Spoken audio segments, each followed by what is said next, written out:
weighing system plus water recovery tanks. An 80-kilogram electrically heated washing machine with a 60% load uses around 656 litres per hour and 21.37 kilowatts per hour.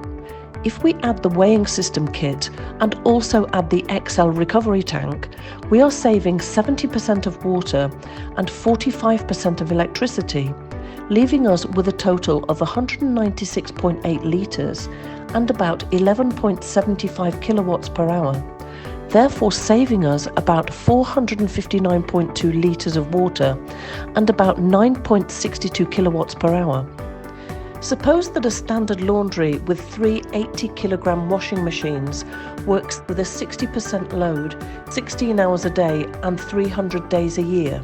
If we have that the price of energy is 0.3 kilowatts per hour and the price of water is €3 per cubic metre, we are saving €41,558.4 in energy and €19,837.44 in water, a total of about €61,395.84 per year, thanks to the use of XL water recovery tanks in combination with the weighing system.